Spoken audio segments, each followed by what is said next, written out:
सहर्ष सभेने सादर केलं सिंधुदुर्गातील लौकिक प्राप्त अभ्यासू कलाकारांच्या संघात महान पौराणिक संघर्षमय संयुक्त दशावतार नाट्य राम भक्त सुरत कथा संकल्पना दशावतार नाट्यमधील बाळा राव खवणे भूमिका आणि कलावंत महागणपती प्रथमेश मिस्त्री रेखसिद्धी चैतन्य गावडे राजा सुरत संजय काळे राम विलास केडोलकर लक्ष्मण गिरीश राऊत सीता नितीन गावी शत्रुघ्न साहिल तळकरकर ब्राह्मण कृष्णा ठाकर नारद पंढऱ्या भाटकर अंगद किरण नाईक मारुती दत्तप्रसाद चौधरी राणी पद्मावती गौतम केसकर रोहित नाईक संगीत शाह त्रिवेणी संगम हार्मोनियम वादक अमोल मुसवाडकर मृदुंगमणी दादा केकर ताल रक्षक विनायक राऊत विशेष सहाय्य वामेश्वर दशावतार नाट्य मंडळ निगोली संयुक्त दशावतार नाट्य सहर्ष सभेने सादर केले सिंधुदुर्गातील लौकिक प्राप्त नाट्यकारांचा संघ महान पौराणिक संयुक्त दशावतार नाट्य राम भक्त सुरत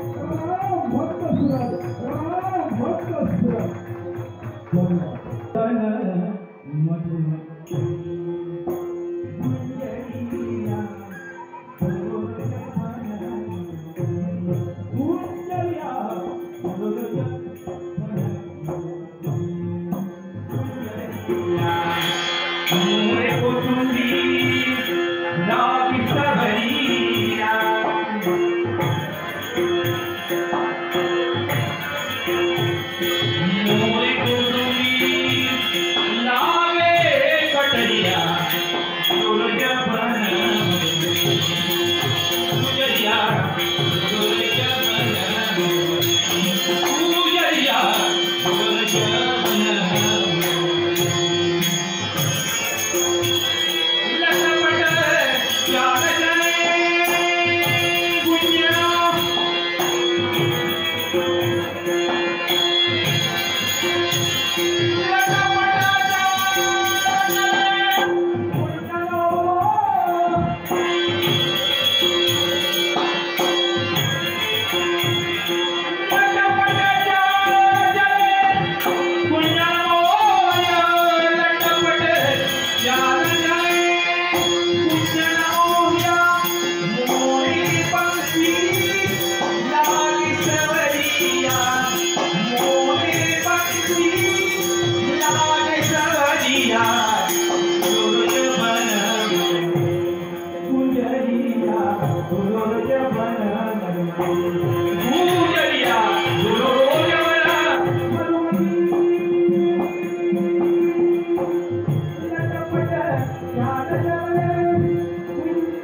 सीतामाईचं शौर्य कर्मय शब्द ऐकला काय काय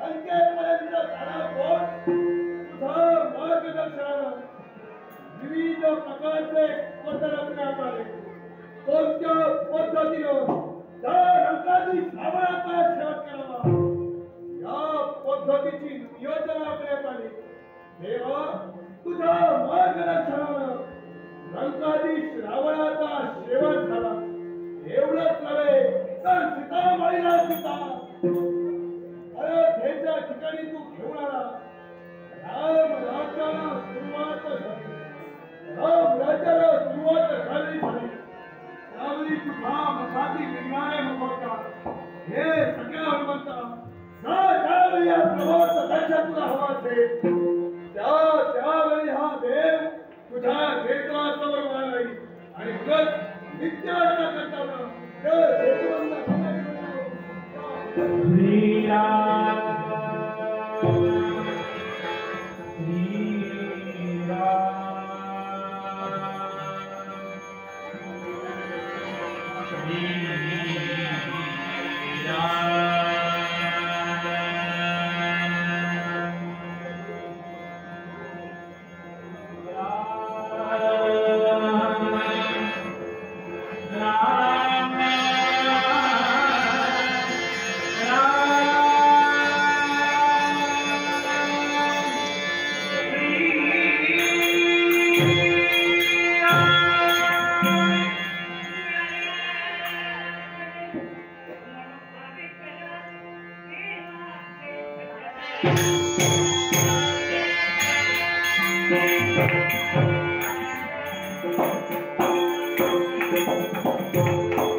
Hare Rama, Hare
सका हनुमंत भेटलाय योगायोगाने भेट होते पाहूया की काय करतोय ते त्याचं बरोबर आहे त्या वेळेस तिथून रामेश्वरी पर्यंत येतो त्यावेळी त्याचं चाललेलं असतं श्रीराम जय राम जय जय राम अरे सका हनुमंता अरे मी आलोय ए सका हनुमंता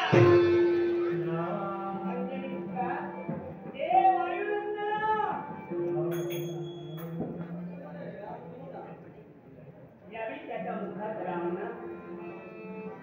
नामामध्ये मग्न झालेला सगळा हनुमंत माझ्या हातेजवळ सुद्धा त्याचा लक्ष नाही याला तसा जागा करतो बे बघा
पुन्हा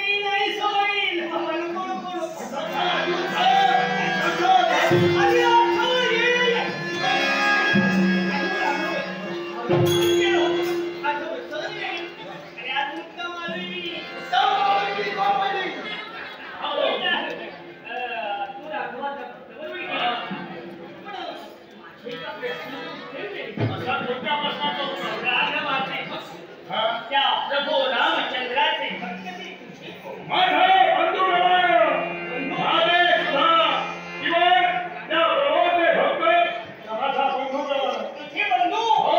बंधू प्रवणे रामाच्या अंतरात त्याच बंधूने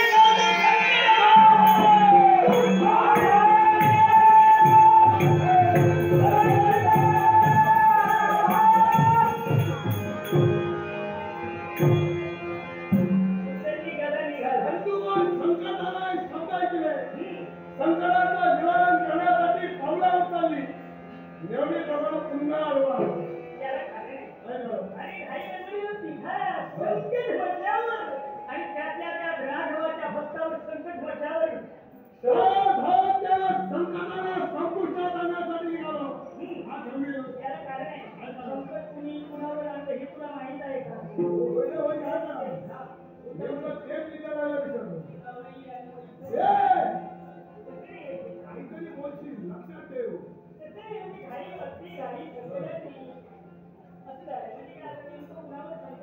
सांग, सांग, लवकर सांग.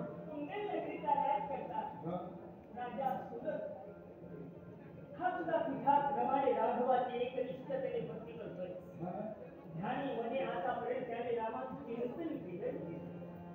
श्रेष्ठ राम भक्त आज त्याचा लौकिक स्थानिक होतोय.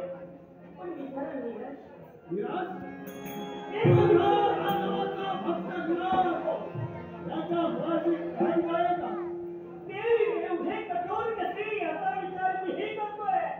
बालपणापासून आरणी एकनिष्ठतेने रामाची भक्ती केली. पण त्या प्रभू रामचंद्र तुझ्या पक्षपाताच्या पुराच्या बाबतीत काय? माझ्या देवाला पक्षपात केला हो. असा कोणता पक्षपात केला? एवढी एकनिष्ठतेने भक्ती करतो. हा? पण त्याच्या नावाशिवाय त्याचं नामस्मरण केल्याशिवाय मुखात कण नाही तर पाण्याचा थेंब देत नाही. अशा सद्भक्ताच्या बाबतीत देवाला पक्षपात कोणता केला नाही. कोणता पक्षपात? अजूनही त्याला दर्शन मिळालं. प्रभू रामचंद्रासाठी चालणारा तो सद्भक्त त्याला देवाला दर्शन दिलं. देव हे परीक्षेचे कडक म्हटलं. मी सांगण्याची गरज नाही. हो, तू सुद्धा देव पथकातील आहे. देव सहजासहजी कुणालाही प्रसन्न होत नाही. कुणालाही मूर्तिवंत स्वरूपाला दर्शन देत नाही. दर्शन देतील ते केव्हा एखाद्या भक्ता उंच अशा कड्यावर उभं करतील. ते कड्यावर त्याचा कडेगान करतील. त्या झालेल्या कडेवर तो जर का सुखरूप बाहेर पडला असेल तर देव मूर्तिवंत स्वरूपाला दर्शन देतात. होय ना? होय. मग भक्ती करण्यासाठी माझ्या सुरत कुठेतरी कमी पडला असेल आणि म्हणून माझ्या प्रभूनं सध्या त्याला दर्शन दिलं असेल. माझ्या प्रभूला दर्शन दिलं होतं. सगळ्याला म्हणतं, हे मला तर डोळीत पडत नाही. काय? अरे देवाला जवळ मागतोय. देवतांची कसोटी म्हणजे त्या सद्भक्ताच्या जीवनात ते अनेक प्रसंग निर्माण करतात. त्याला हे माहीत असतं की हा भक्त दुःखात सुद्धा आपलं नामस्मरण करतोय की विसरतोय. अरे आतापर्यंत अनेक दुःख त्याने सोडले. अनेक प्रसंग त्याच्या जीवनात आले. मग काय झालं? त्याने रामनाम सोडलेलं नाही. मग वेळ आणि स्थळाचा निश्चितच विचार करून माझा प्रभू त्याला दर्शन देईल. यात मला मी पुन्हा पुन्हा सांगतोय, माझ्या प्रभूला तुम्ही कशी धरू नका. नाही. अरे भक्ताला वाटत असतं की देवाची एकनिष्ठतेने भक्ती केल्यानंतर देव मला दर्शन देईल. ती सगुण सावळी होती. माझा निर्जन पाहिजे असं प्रत्येक सद्भक्ताला वाटतं. पण ज्यावेळी देव दर्शन देत नाही, संकटात धावून येत नाही, त्यावेळी त्याला काय वाटत असेल? होय, सगळं वाटू लागलं. काय? तर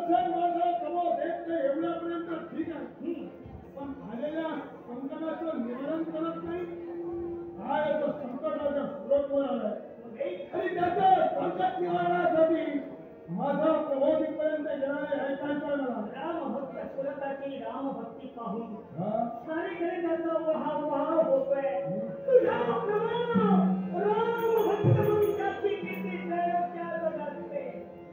पण सध्या हनुमंता इकडे ही त्याची कीर्ती, ही त्याची भक्ती यमधर्माच्या लेखनामध्ये दिसते. होय.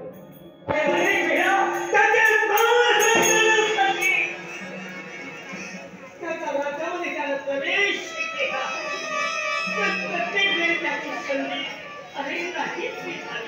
पण एक दिवस तरी तो यमधर्म काहीतरी कबूल करून त्या रामभक्ताचे नाम आनंद करणार आहे.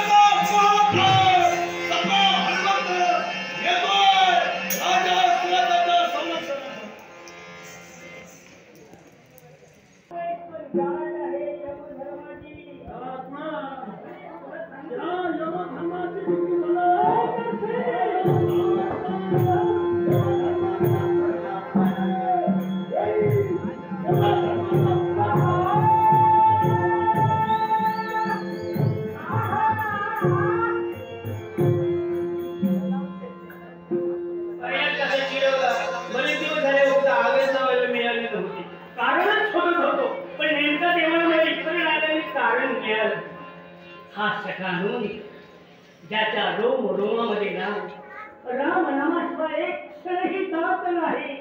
प्रत्येक जीव मात्रामध्ये निर्जीव वस्तूमध्ये शोधणारा राम शोधणारा हा सखा हनुमान गेलाय. पाहूया तरी आता यमधर्माचं नेमकं काय काय होत आहे, त्याला कोणती शिक्षा देतो. निदान 4 दिवस तरी माणसं सुखाला जगतील, नाहीतर यमधर्माचं नाव म्हटल्यावर घाबरतात. पण त्याला ग्रासण्यासाठी सगळा हनुमंत गेला. तुम्ही चिंता करू नका. या जगामध्ये कोणतीही वाईट शक्ती असू दे, ज्याच्या मुखात नामस्मरण आहे, ज्याच्या घरामध्ये नामस्मरण आहे, कोणतीही वाईट शक्ती त्या घरामध्ये प्रवेश करू शकत नाही. म्हणून मी प्रत्येकाला ओळखून सांगतो, तुम्ही एकनिष्ठतेने भक्ती करा. अहो तो परमेश्वर तुमचा भाव आहे. तुमची भक्ती कोणत्या प्रकारची आहे, तुमची इच्छा कोणती आहे, निश्चितच ती पूर्ण करेल. पण भक्ती कशी? पूर्व मनापासून करा. कशी? ऐसी भक्ती करा करावे नाम पंथी धरा. ऐसी भक्ती करा करावे राम कंठी धरा. चुकवा जन्म मरण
दक्षिण दिशेचा अधिपत्य यमधर्म ठरला गेला.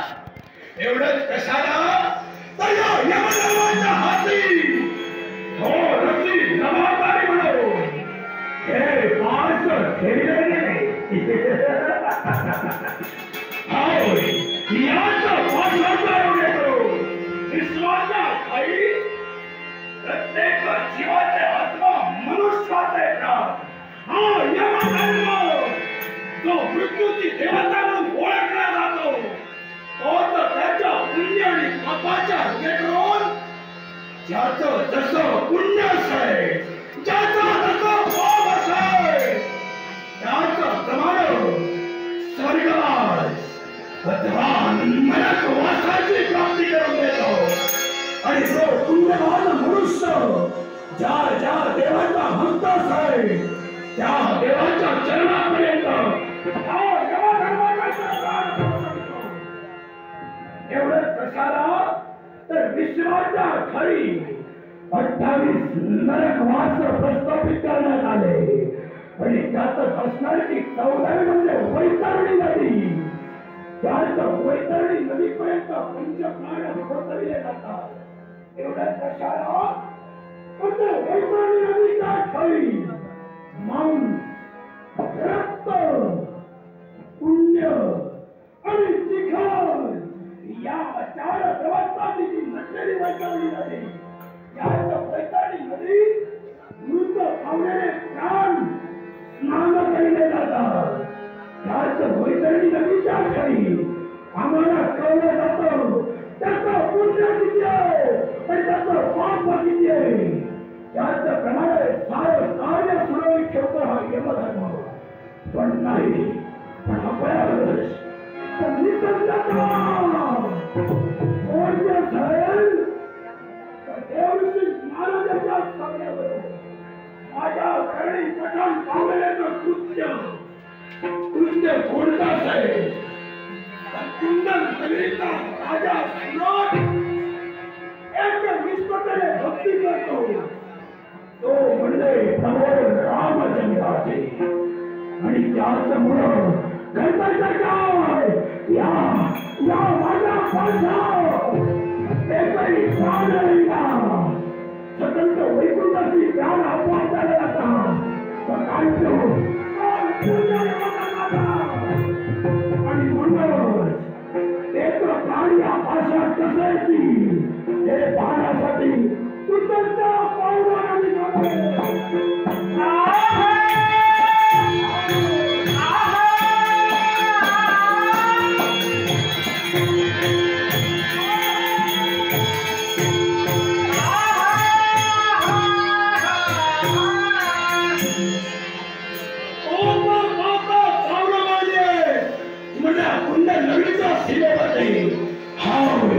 मार्गाला मार्गस्थ भाव राजा सुरतवासी धावा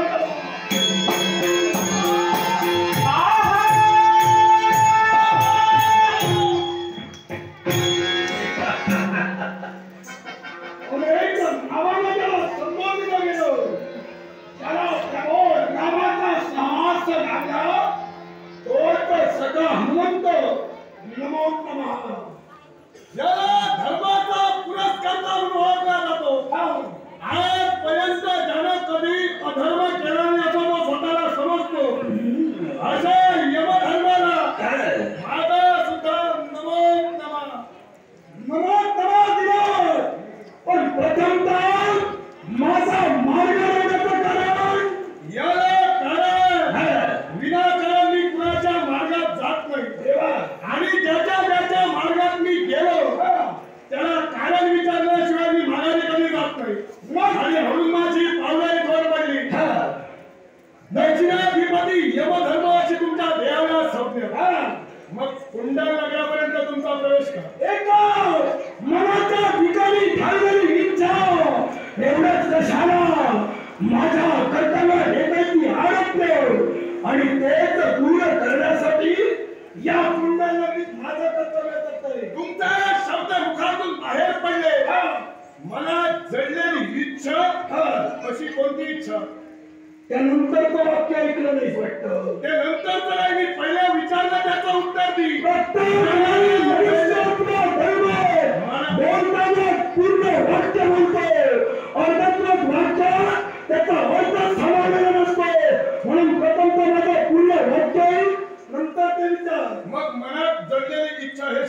तुमच्या मुखातील नव्हे, मनात माझ्या जडलेली इच्छा हे शब्द तुमच्या मुखातील नव्हे. तुझ्या कर्णाने तू ऐकलेस, मी ऐकले म्हणलं तुझ्या नोकऱ्यासमोर मी आहे म्हणजे अर्थातच माझ्या मुखातील मुखोद्गार आहे. मग ते मान्य करायला तुम्हाला काय हरकत आहे? मान्य केले. मग पुढचं वाक्य बोलताना पूर्ण वाक्य ऐकायला हवं. माझ्या मनी जडलेली इच्छा हे तुमचं वाक्य पूर्ण झालं नाही. नको, आता पूर्ण वाक्य कोणतंच आहे तर मनात झडलेली इच्छा आणि माझ्या कार्यात येतो तो अडथळा तो दूर करण्यासाठी इथं माझी पावलं बोलली. मनात जडलेली इच्छा हे तुमचं एक वाक्य झालं आणि मार्गात येतो तो अडथळा हे तुमचं दुसरं कारण झालं.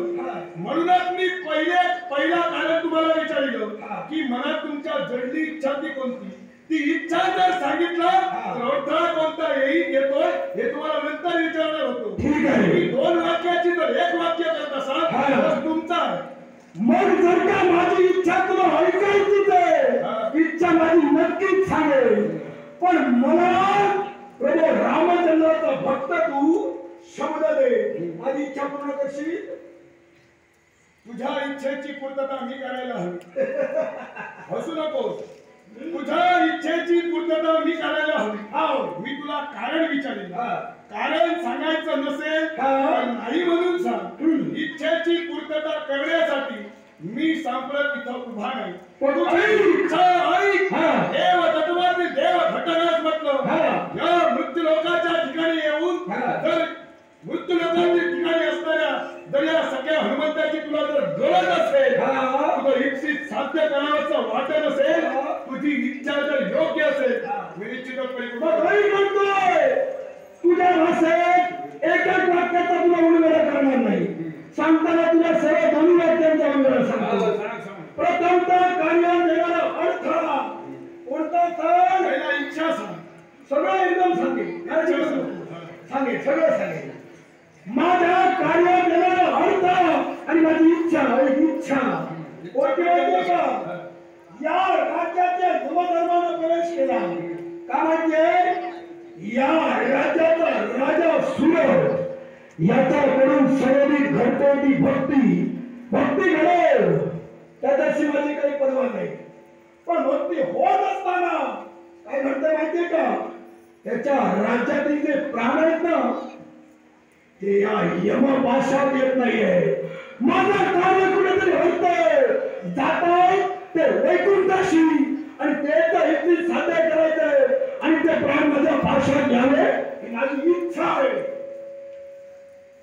केवळ राजा सुरताच्या राज्यातील साऱ्यांचे जे मृत पावतात ते सारे वैकुंठात जातात. तुझ्या यमपाशात ते येत नाही. मग तू कुठेतरी कमी पडतो असं तुला वाटत नाही? हा यमधर्म कुठेही कमी पडत नाही. मी सांगतोय दैवी तत्व हे नेहमी भक्ती तत्वापेक्षा श्रेष्ठ नाहीये. कारण भक्तांवर देव हे मान्य म्हणून त्या पाशामध्ये प्राण येत नाही. पण राहिला प्रश्न, जी जबाबदारी मला दिली ती कुठेतरी अडली जाते. देव तत्वापेक्षा भक्ती तत्व श्रेष्ठ आहे हे तुम्हाला मान्य? मग देव तत्वापेक्षा भक्ती तत्व जर श्रेष्ठ आहे मग तुमचं देव तत्व तुम्हाला कुठेतरी कमी पडल्यासारखं कारण तुम्ही मान्य करत नाही. मान्य करण्याचा प्रश्नच येत नाही. प्रत्येक देवाला जर का विचारलं असेल प्रत्येक देव एकच सांगेल भक्ती तत्व दैवित्वापेक्षा श्रेष्ठ आहे. पण त्या समवेत माझं कार्य सुद्धा मला श्रेष्ठत्व आहे. तुमचं कार्य जर तुम्हाला श्रेष्ठ असेल, देव तत्वातील देव घटक तुम्ही, मी तुम्हाला एक प्रश्न विचारतो. उचित उत्तर मला तुमच्याकडून हवं. काहीतरी थोटान सांगण्याचा प्रयत्न करू नका. जे मी विचारेन त्याचं समर्पक उत्तर तुम्ही मला द्यायला हवं. सांगा हो, धर्माचे पुरस्कर्ते यमधर्म, व्रतवैकल्ये, यज्ञ यागाची कर्मे निर्माण केली कुणी? देवतांनी निर्माण केली. मरत मानवाला तर निर्माण केली नाही. मग जी व्रतवैकल्ये देव कार्य जी मरत मानव करतायत मग त्यासाठी तुमचा अडथळा का?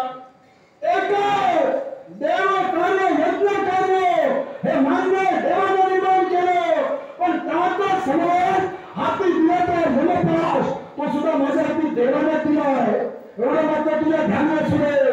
आणि त्याचा यमपाशा सतत प्राण येत नाही, माझ्या कार्यात अडथळा येते म्हणून यमधर्म इथपर्यंत आला. मग आज जो मृत्यू तुझ्या यमपाशात येत नाही म्हणल्यानंतर त्याचं भक्ती प्राबल्य कुठेतरी श्रेष्ठ आहे. ते भक्ती प्राबल्य पुढे तुझे यमपाश कुठेतरी खोल चढतात. आणि म्हणून सांगतोय जो भक्ती तत्व आहे ते भक्ती तत्व विश्वाच्या ठिकाणी सतेज आणि सतेज राहणार आहे.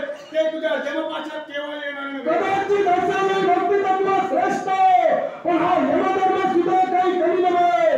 स्वतःच्या यमपाशात प्राण दिल्याशिवाय राहणार नव्हे. धर्माचा पुरस्कर्ता तू आहे, अधिकाराची भाषा करू नको. अधिकारही आहे. लोकांच्या ठिकाणी येऊन मी यमपाशातून त्यांचा मृत्यू त्यांचा आत्मा घेऊन गेले विना राहणार नाही.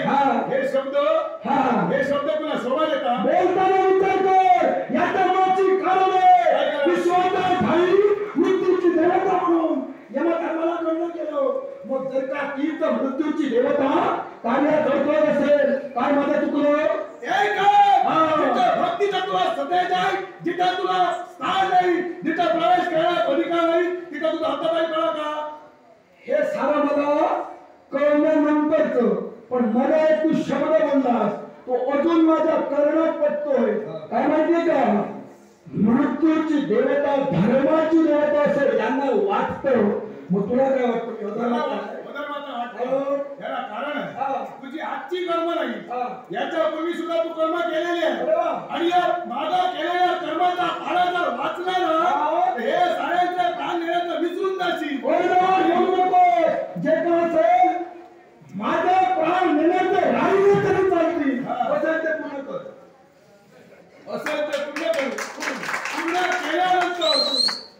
पूर्ण केल्यानंतर इथे असता तू माघारी जाशील. आता शब्द तू मला कशाला म्हणून तू अधर्माचा म्हणून मला सांगितलं.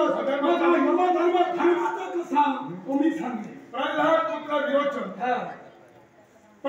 पुत्र विरोचनानं केवळ व्रत आचरिलं होतं, हरिगिरी व्रत. त्या हरिगिरी व्रताच्या वेळी सुद्धा तिथं तुला तुझे पाच कुठेतरी कमी पडू लागले. त्यावेळी सुद्धा त्याच्या राज्यात जे जे मृत झाले ते सदैव वैकुंठवासी गेले, तुझ्या पाशात आले नाही. त्यावेळी तू काय केलं? तुझं तू पूर्ण कर, कारण मी अधर्माचा ना. मी धर्माचाच सांगतो. मग तिथं तू अधर्म करण्यासाठी पहिल्या प्रथम देवराज इंद्रांपाशी तुझं जाणं झालं. देवराज इंद्रांना घडलेलं साकल्य वर्तमान त्यांना कथन केलं. आणि त्याच्यानंतर अधर्माची देवता कलिदेवाला बोलविला. कलिदेवाला बोलवून त्या हरिगिरी व्रतात कुठेतरी अडथळा आणण्यासाठी कलिदेवाची पाठवणूक तुम्ही केला. मी तुझ्या सदैव पृष्ठभागी आहे म्हणून शब्द भरलेल्या त्या देवराज इंद्राच्या दरबारी तुम्ही दिला. तो सांग काम्या, तो कलिदेव त्या प्रल्हाद पुत्र विरोचनापर्यंत गेला. विरोचनाला तीव्र पद्धतीने विरोध दर्शविला. त्या विरोचनाने त्याला बंदिवान केलं. त्या विरोचनानं बंदिवान त्यावेळी केलं. त्याच्यानंतर तू गेला. तुझे शब्द घेऊ नकोस, मी तुझ्या पाठीमागे उभा आहे. तू मागं जो उभा राहिला तो मागचा मागच राहिला. तो तुझ्या सहकार्यापोटी त्याला कोरडे केवळ चापकाचे फटके त्या कलिदेवाला खावे लागले. तिथं भक्ती तत्व आहे. त्या भक्ती तत्वात अधर्म करण्यासाठी कलिदेवाला तुम्ही का पाठविला? प्रथम तू एक सांगेल, तू देव नव्हे, तू बनवलेला देव. प्रथम तू किष्किंधा नगरीचा एक सेवक, तर नंतर तू देव. हे बोलण्यामागं कारण आहे. हे बोलण्यामागं कारण म्हणलेलं आहे. मला देव म्हणत नाही. मी माझी कुणी पूजा करा असं मी कुणाला म्हणत नाही. माझे भक्त विश्वाच्या ठिकाणी असावेत अशी माझी इच्छा सुद्धा नाही. कुणीतरी कुणाची भक्ती करत आहे म्हणून माझ्या पोटात सुद्धा दुखत नाही. त्यामुळं कुणाची भक्ती कुणी करावी हा त्याचा वैयक्तिक प्रश्न आहे. मग जिथं भक्ती तत्व आहे, जिथं भक्ती तत्व आहे तिथं कलिदेवाला तुम्ही पाचारण का केलं? हे तुला सांगितल्याच्या मुळाची कारण आहे. कारण कोणतं माहितीये का? दैवी लीला तुला कळणार नव्हे. ही सारी होती ती दैवी लीला होती, तुला काही कळली नाही. कारण तू देव नव्हे. कारण आहे त्या मुळाशी जे विनोदनाचं तू सांगितलंस ना हे सारं सांगितलं तर मान्य आहे, पण त्यानंतर माहितीये का विश्वाच्या ठाई प्रत्येक गोष्ट दैव घडवितो याच्या मुळाशी काहीतरी कारण असतं आणि ते कारण कोणतं माहितीये का जे विरोध त्यानं आचरणात आणलं ते पुढं तुला एक सांगतो त्या विरोधनानं साऱ्या राज्यावरती सक्तीचं जोखण ठेवलं होतं सक्तीचं जोखण ठेवलं होतं कोणतं माहितीये का गाई वासरांना चारा देता नाही एका मातेनं आपल्या मुलाला दूध भाषण करू नये अन्नाचं भोजन करू नये ही सारी जोखणं पूर्ण रेतेवरती ठेवली गेली होती यज्ञ करायचं होतं राजाला आपण करावं रेतेला का सांगितलं मान्य हे सारं जेव्हा घडलं गेलं ना त्याप्रमाणे पुढे येणाऱ्या युगात एकादशी व्रत हे ठेवलं गेलं आणि हे